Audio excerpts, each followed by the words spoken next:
Debat keempat Pilpres 2024 akan digelar Komisi Pemilihan Umum pada Minggu 21 Januari 2024.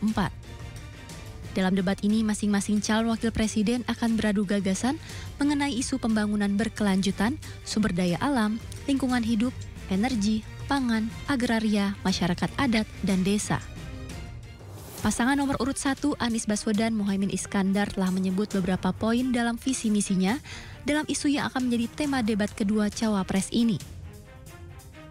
Di antaranya akan mengakselerasi program distribusi tanah yang adil dan partisipatif.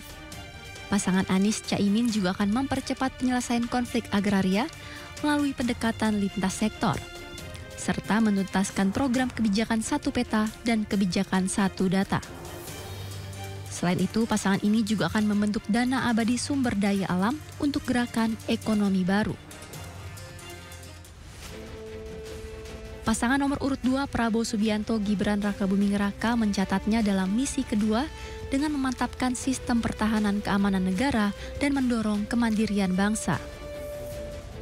Untuk mewujudkan hal tersebut, pasangan ini akan mencegah dan menindak tegas pelaku perusakan lingkungan dan pembakaran hutan. Selain itu juga akan mendorong upaya restorasi, rehabilitasi, dan pemulihan lingkungan dengan mengaktifkan kegiatan kolektif kemasyarakatan yang bersifat gotong royong, serta menjalankan agenda reformasi agraria untuk memperbaiki kesejahteraan petani.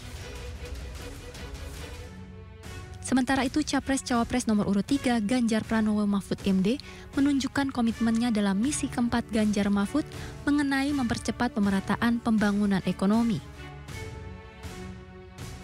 Untuk mewujudkannya, pasangan Ganjar Mahfud akan memoratorium deforestasi dan mempercepat forestasi, reboisasi, restorasi, dan rehabilitasi. Sementara itu, pasangan ini juga akan memanfaatkan energi baru terbarukan sebagai generator pembaharuan, serta melakukan penataan alokasi lahan, termasuk redistribusi dan legalisasi tanah yang bebas dari mafia tanah. Untuk mengurangi kesenjangan ekonomi sosial, pasangan Ganjar Mahfud akan meningkatkannya melalui restribusi sumber daya, investasi infrastruktur, dan dukungan keuangan khusus dalam rangka mencapai pertumbuhan ekonomi yang lebih merata. Kebijakan ekonomi politik yang lebih berat pada kapital ketimbang kepentingan rakyat menjadi tantangan implementasi dan kebijakan calon nakoda ke depan, agar Indonesia dapat mengarungi samudera luas dengan mengefisiensikan sumber daya yang kaya.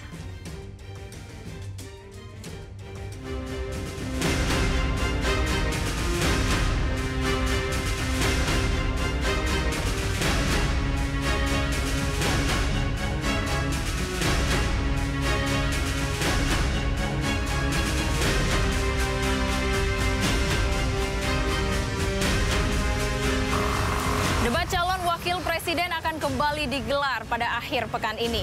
Caimin, Gibran, dan Mahfud MD akan kembali dipertemukan dalam debat keempat dengan tema pembangunan berkelanjutan, energi, sumber daya alam, pangan, lingkungan hidup, hingga masyarakat adat.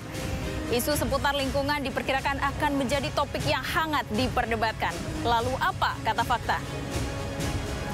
Pertama kita kupas dulu visi misi Capres-Cawapres. Ada pasangan Ganjar Mahfud yang tercatat paling banyak menyebutkan kata kunci lingkungan dan energi, yakni sebanyak 47 kata.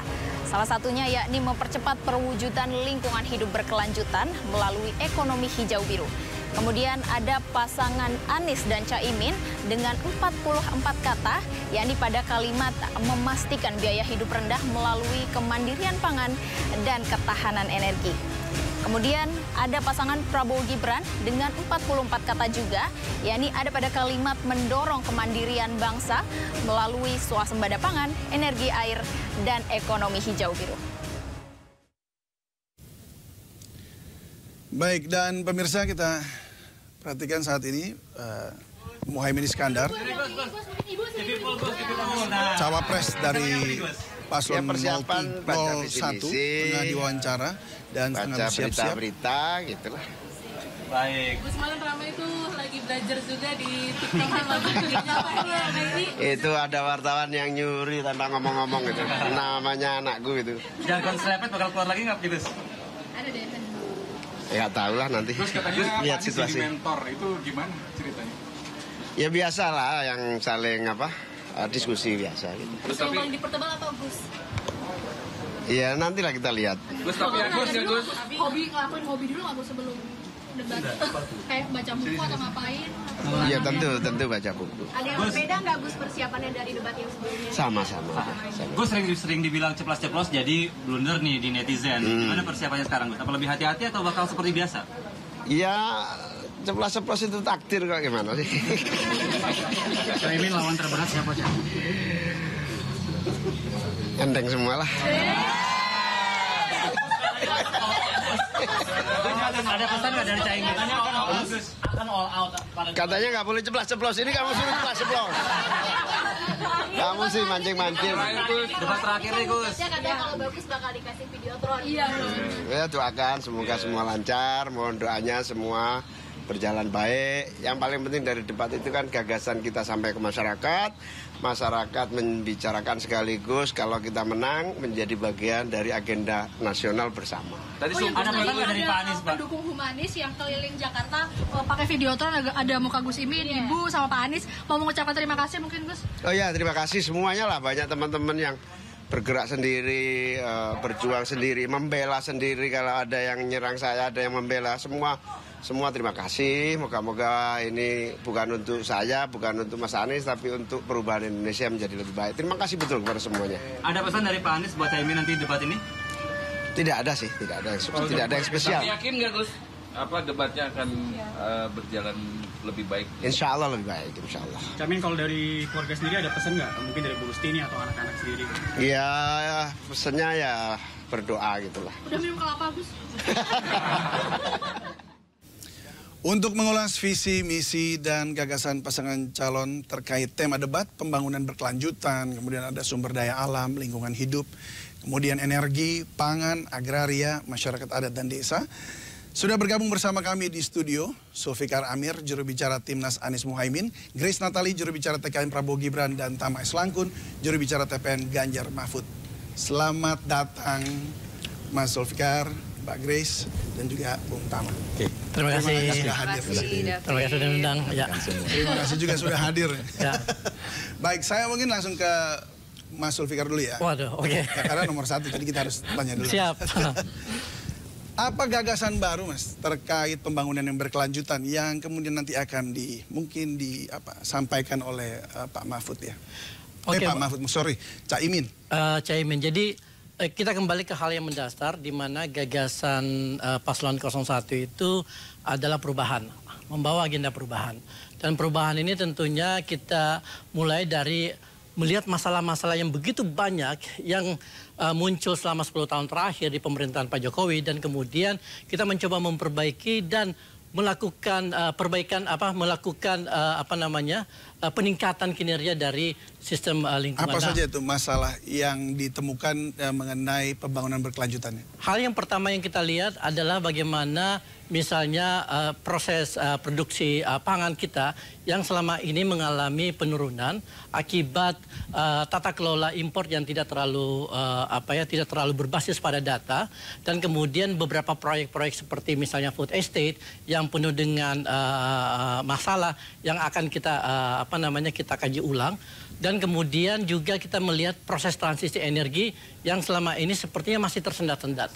Nah, konsep dari pembangunan keberlanjutan itu akan kita kaitkan dengan tema utama dari atau visi utama dari paslon 01, yaitu adil makmur untuk semua. Jadi kita akan merombak itu semua tata kelola lingkungan, energi dan pangan, di mana kita akan menerapkan prinsip-prinsip keadilan baik dalam misalnya memberikan subsidi ke para petani, lalu kemudian memberikan perhatian khusus kepada proses pembangunan energi berkelanjutan, lebih spesifik lagi energi baru dan terbarukan. Lalu kemudian kita akan menerapkan prinsip-prinsip kolaborasi di dalam menyelesaikan masalah-masalah misalnya konflik agraria, lalu kemudian perlindungan hutan dan pengelolaan sumber daya alam yang lain. Baik, Tapi bukankah sejauh ini memang sudah ada seperti subsidi juga sudah ada, ya kan? Ya, masalahnya kan subsidi untuk siapa dan berapa banyak gitu, ya kan? Lalu kemudian juga kita perlu lihat bagaimana keputusan-keputusan yang diambil itu tidak berdasarkan pada perhitungan-perhitungan teknokratis yang tepat, ya kan? Dan ini yang kemudian ingin kita perbaiki. Karena kalau kita lihat misalnya beberapa proyek yang punya dampak lingkungan seperti hilirisasi, kita ada beberapa catatan penting yang perlu kita garis bawahi, dan di sini kita membutuhkan semacam leadership yang punya komitmen terhadap pembangunan berkelanjutan. Baik, saya ke Mbak Grace dulu nih. Mbak Grace ini untuk Mas Gibran. Kalau nggak salah dia sempat ngomongin justru bahan yang hari ini soal carbon capture. Lalu hari ini juga akan ada carbon tax ya. Nah, apa ide baru dari Mas Gibran atau pasangan ini dengan Pak Prabowo mengenai carbon tax dan juga carbon capture ya? Kalau ide persisnya lebih baik kita tunggu nanti Mas Gibran menjelaskan ya. Tetapi pada prinsipnya semua program yang akan dipaparkan atau akan dilakukan oleh pasangan 02 memiliki prinsip keberlanjutan. Bahkan tadi food estate yang nggak apa-apa kalau dikritisi, memang kita kan harus saling mengkritisi supaya saling mempertajam ya, jadi bisa lebih baik lagi outputnya. Itu adalah sebuah keniscayaan di mana di dalam food estate pun kalau dilakukan prinsip keberlanjutan maka tidak akan ada yang terbuang percuma gitu ya. Jadi itu yang sudah dikerjakan sekarang karena kita tidak punya pilihan lain untuk memastikan ada ketahanan pangan. Jadi termasuk food estate sekalipun yang sudah berjalan, untuk kayu-kayu, limbah kayu aja itu digunakan untuk menyuburkan tanaman gitu. Pasangan 02 juga ingin memperkuat pupuk nasional dengan mengembangkan pupuk bio agar tidak tergantung terus-menerus pada pupuk kimia misalnya. Jadi dan akan terus menggandeng masyarakat di dalam pelaksanaannya agar ini kemudian bisa jadi membuka lapangan kerja juga buat masyarakat. Artinya dalam pengelolaan atau produksi pupuk menggandeng masyarakat atau bagaimana maksudnya dalam konsep? Tadi yang saya bilang untuk semua program itu memang di dalam pelaksanaannya akan melibatkan masyarakat, berpartner dengan masyarakat setempat agar masyarakat di sana juga punya penghidupan, dan itu yang sudah berjalan ya saat ini. Nah, kalau bicara tadi kan soal keberlanjutan, pemanfaatan semuanya begitu. Apa ini hanya dari konsep di food estate dan sekitarnya itu, atau memang akhirnya juga tadi disinggung juga soal hilirisasi, itu apakah juga seperti apa gitu konsep keberlanjutannya di situ? Hilirisasi saat ini yang kita tahu kan nikel yang sudah berjalan untuk bahan-bahan nikel, dan itu memang terbukti meningkatkan pendapatan negara sampai 11,7 kali lipat. Dan dengan prinsip mau melanjutkan programnya Pak Jokowi, bahkan memperluas dan menyempurnakan, nanti akan dikembangkan lagi ke bauksit, dan tidak hanya bahan-bahan tambang ya, tetapi juga ke perikanan gitu dan sebagainya. Jadi kita ingin agar hiduplah industri di dalam negeri. Kita menjual barang yang sudah diproses, kita tidak menjual barang mentah lagi, nilainya bisa lebih besar, dan di dalam negeri juga akan tumbuh industri turunannya yang pasti akan menciptakan lapangan kerja baru gitu.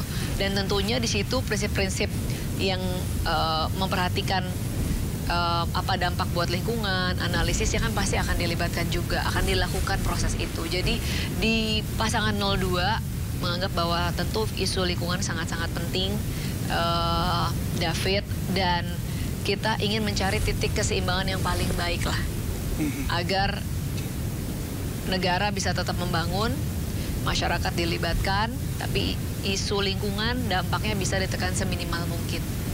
Baik, sekarang saya ke Mas Tama nih untuk cawapres Anda ya, Pak Ganjar. Pak Mahfud MD. Ini kenapa bolak-balik saya ini? Jadi Pak Mahfud ini kan pakarnya adalah dibuat kebijakan dan kemudian bikin hukum. Gitu. Tapi untuk praktek ini kita belum tahu nih. Maksudnya lebih kepada calon-calon yang lain yang mungkin prakteknya lebih udah pernah dilakukan untuk di bawah. Nah ini kalau bicara soal, nah tunggu dulu sebentar. Ini bicara soal energi tadi itu. Nah, bicara soal energi ini bagaimana konsep atau ide gagasan yang baru dari Pak Mahfud untuk mengelola energi terbarukan? Ya, tentu saja Bung David, kalau dari tagline atau ide besarnya adalah soal Indonesia unggul, masyarakat atau negara maritim yang adil dan lestari. Jadi itu adalah konsep besarnya. Jadi pada prinsipnya kita mau Indonesia unggul, kita mau Indonesia sejahtera. Dengan apa tahapannya? Tentu kalau dari poin-poin yang akan menjadi perdebatan pada hari ini, kita akan bicara soal sumber daya alam, kita akan bicara soal agraria, kita akan bicara soal lingkungan, kita juga akan bicara soal masyarakat desa dan lain sebagainya. Nah, dalam konteks hal tersebut kita bicara soal energi, tentu saja kita mendukung apa kemudian yang sudah berjalan hari ini. Nah, kemudian kita juga tetap... Yang sudah berjalan hari ini apa aja? Ya, tentu tadi soal hilirisasi ya, kita juga dukung semuanya, kita akan laksanakan. Ini energi terbarukan ya, Mas? Iya, energi begitu juga dengan energi terbarukan. Jadi saya rasa tadi ya soal energi semua akan kita laksanakan. Nah, energi terbarukan pun juga tentu kita akan lakukan. Tentu tidak kemudian secara berlebihan atau justru malah membahayakan lingkungan. Karena perdebatan hari ini adalah ketika kemudian energi dimaksimalkan, PLTU dan segala macam, kita komitmen agar tadi batu bara kita bisa minimalisir, sehingga kemudian kita akan transisi ke energi baru, energi terbarukan. Nah, kita punya target mungkin 25-50% itu bisa berjalan, karena kemudian kalau langsung diperbaiki atau langsung dilakukan pergantian secara langsung, itu sepertinya agak tidak mungkin ya. Karena kita akan bicara soal anggaran, kita akan bicara soal ketersediaan sumber daya dan lain sebagainya. Jadi soal energi terbarukan tentu secara konsep, secara regulasi terus kita dukung begitu. Maksudnya berbicara buat long term begitu? Betul sekali. Bukan short term gitu? Ya, artinya dalam jangka pendek kita akan kerjakan, jangka panjangnya juga demikian. Tapi memang targetnya kita tidak bisa mengganti 100% begitu ya, beralih langsung ke energi baru, energi terbarukan, karena itu tentu saja juga butuh anggaran yang besar. Contoh sederhana misalnya, ketika ada regulasi yang baru, kita pengen PLTU semuanya diganti dalam waktu 2 tahun, 3 tahun, apakah mungkin? Ada ribuan PLTU itu, ada ribuan yang kemudian membutuhkan bahan bakar batu bara dan lain sebagainya. Nah, maka kemudian kita akan hitung lagi, kita akan dalami lagi, dan kemudian tentu kita akan dorong terus. Karena itu kemudian kan juga sangat berimplikasi pada lingkungan. Ketika kita menggunakan energi batu bara, PLTU, itu kan kemudian juga dampak lingkungannya luar biasa. Maka dari itu kita tetap akan dapat energi, kita tetap masih makan sumber daya alam, tapi tidak kemudian menyampingkan soal lingkungannya. Baik, kalau gitu saya mau tanya, sekarang kan baru tanda tangan kalau nggak salah Pak Jokowi ya, mau bikin PLTN, pembangkit listrik tenaga nuklir, setuju nggak? Itu sebetulnya bagian ya.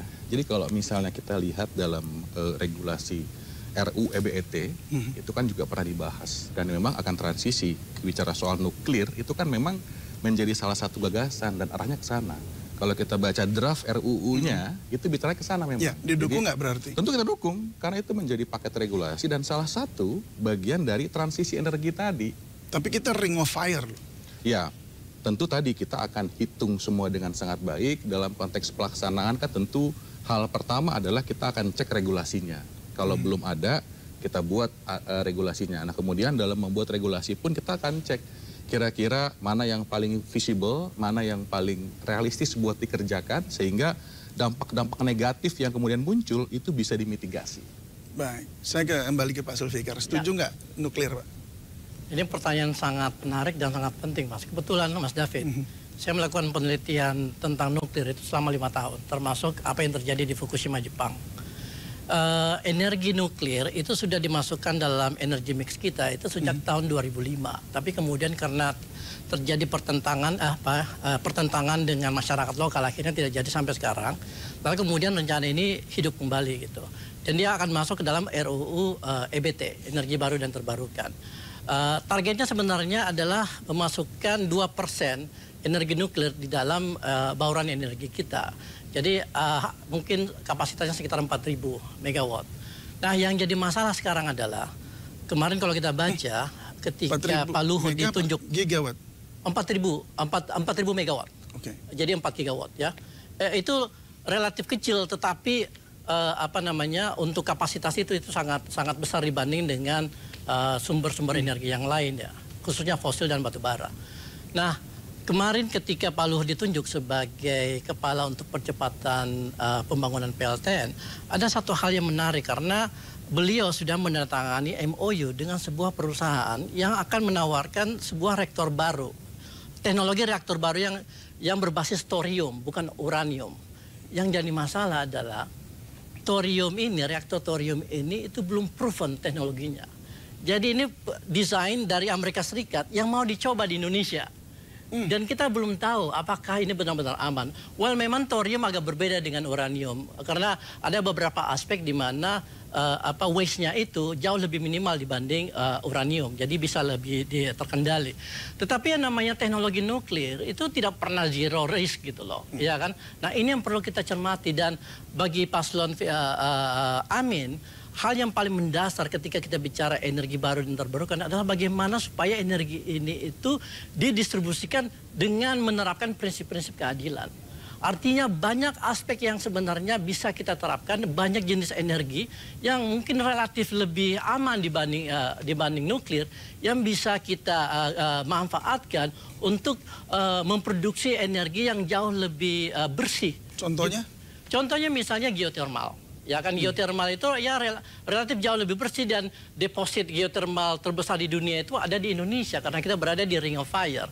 Yang jadi masalah adalah bukan teknologinya sebenarnya, tapi bagaimana kita mendekati masyarakat supaya mau menerima pembangunan pembangkit geothermal. Itu yang sering jadi masalah. Artinya dibutuhkan semacam leadership dan tata kelola yang memperhatikan kebutuhan masyarakat. Sehingga ketika kita mendekati masyarakat, kita bilang bahwa kita akan membangun stasiun geothermal di tempat Anda, dan ada konsekuensinya, kira-kira pendapat Anda seperti apa? Kita akan beri insentif, kita akan beri subsidi supaya Anda itu tidak terpinggirkan oleh proyek ini, tapi justru mendapatkan manfaat. Satu contoh yang saya bisa kasih adalah apa yang dilakukan oleh pembangkit listrik tenaga nuklir di Jepang. Di setiap PLTN di Jepang, ya, ketika mereka membangun PLTN, pertama kali yang mereka lakukan adalah memberi janji bahwa 2% revenue mereka itu akan diberikan ke masyarakat pedesaan.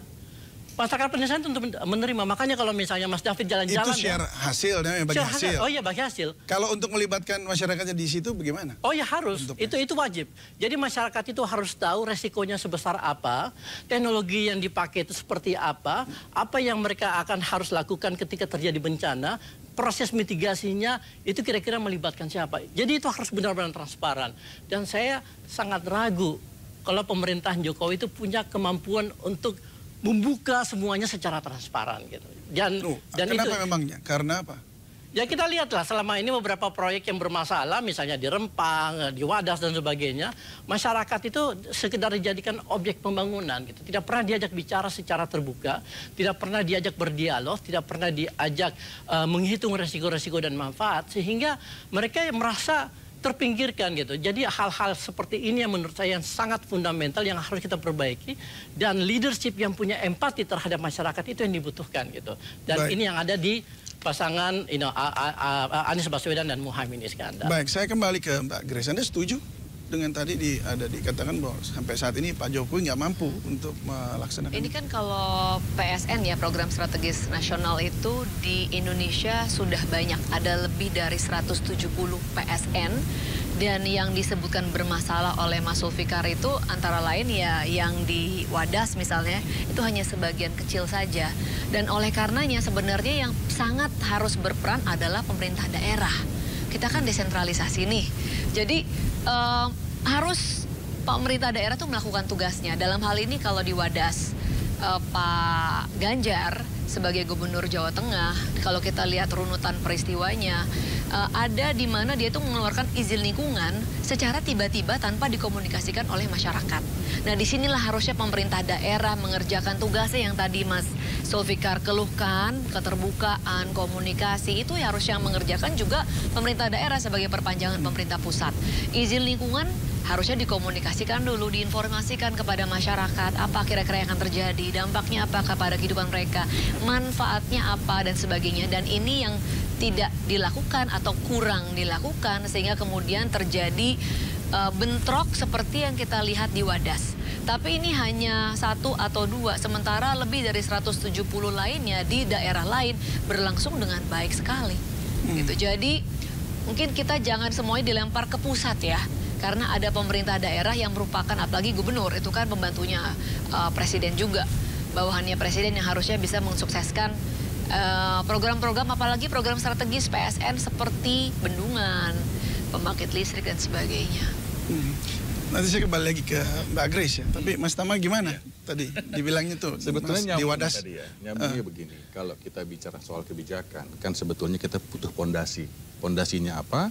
Kita butuh pondasinya yang namanya anti korupsi, pelipat gandaan anggaran, dan kita butuh yang namanya digitalisasi. Tapi ini lagi bicara kurang komunikasi. Enggak, ini kan kita akan lihat lagi tadi. Artinya kemudian ini menjadi kebijakan nasional yang justru hari ini ketika menjadi seorang gubernur, Ganjar Pranowo pasang badan untuk proyek yang diinginkan oleh pemerintah. Yang kemudian terjadi tadi misalnya kita tidak tutup mata bahwa ada konflik, yang kemudian konfliknya pun itu diberesin, sudah selesai.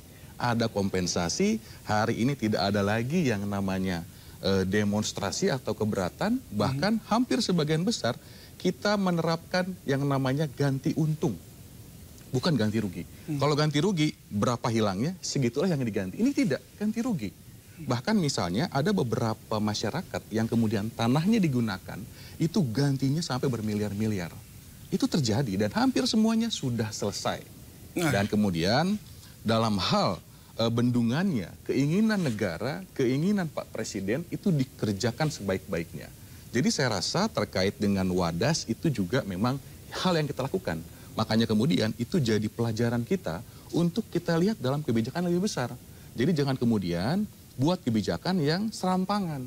Maunya ini, maunya itu, tapi nggak dilihat apa dampaknya. Dan hari ini kepala daerah dia menjadi dalam tanda kutip kebadanan untuk menjadi cover apa yang diinginkan oleh negara. Tapi bahwa itu ada persoalan kemarin itu ya diakui betul, kita tidak pernah tutup mata. Bahkan ditantang oleh Mas Ganjar dan Prof. Mahfud. Kalau bisa nanti di debat sesi 4 itu dibahas. Bahkan ditantang. Nah, tapi lagi-lagi tadi sudah saya jelaskan bahwa ini sudah dituntaskan, ada ganti untung, bahwa kemudian juga kita minta maaf dari negara ketika ada konflik yang terjadi. Komunikasi dan dialog justru itu adalah pola-pola yang dilakukan oleh Mas Ganjar dalam menjalankan tugasnya sebagai gubernur. Baik, saya kasih. Terjadi itu Mas Tama habis ngeluarin izin lingkungan tiba-tiba, masyarakat protes, lalu dibatalkan oleh Mahkamah Agung, terus ngeluarin lagi izin lingkungan baru. Apa kita yang bicara, gitu? Mbak, ini dia, Mbak Grace ini agak bingung. Mana yang Wadas, mana yang Rembang? Saya lagi bicara Wadas. Nah, kan salah. Ini keliru. Yang kemudian ada putusan pengadilannya itu adalah yang Rembang. Ya, memang itu bicara soal izin yang dibatalkan, kemudian kita keluarkan dengan mempertimbangkan putusan Mahkamah Agung. Apa saja putusannya? Kita jadikan pertimbangan, oh harus ada ini, amdalah kita kaji ulang, semuanya kita penuhi apa yang diinginkan oleh putusan Mahkamah Agung. Jadi sebelum ada lingkungan yang tiba-tiba itu, masyarakat diajak bicara. Lagi-lagi, kita bicara apa lagi nih? Ini mau bicara Rembang atau Wadas? Masyarakat diajak bicara. Masyarakat diajak bicara nggak, intinya di situ? Itu diajak bicara, ada komunikasi yang terjadi. Bahwa kemudian ketika ada sengketa panjang, tiba-tiba masuk ke pengadilan, ada sengketa kan itu juga dikomunikasikan. Jadi semua yang diambil keputusannya tidak kemudian secara serampangan, apalagi kemudian menghindar dari ketugasnya sebagai kepala daerah. Jadi itu sudah diambil keputusan sebaik-baiknya. Walaupun tadi ya, David, ketika ada dispute, kita juga nggak boleh kemudian menolkan. Oh itu nggak ada masalah, nggak bisa begitu. Karena kita harus tanggung jawab tentang apa yang dikerjakan dalam menyelenggarakan pemerintahan daerah. Baik, mungkin sedikit saja sebelum saya mau break, ada tanggapan sedikit? Ya, Mbak Grace. Mungkin bisa jadi pelajaran yang bagus buat Pak Ganjar ke depan, supaya tidak terjadi lagi kasus serupa kalau diberi kepercayaan yang lebih besar, karena 175 PSN lainnya di daerah lain baik-baik saja kok. Baik kalau begitu. Baik kalau begitu kita akan break. Food estate juga kan gimana mempertanggungjawabkan program tersebut. Baik, kita akan bincang-bincang lagi soal ini setelah jeda berikut ini, pemirsa. Panjang sekali jam. Kami akan kembali usai jeda berikut ini, tetaplah bersama kami di program spesial kali ini.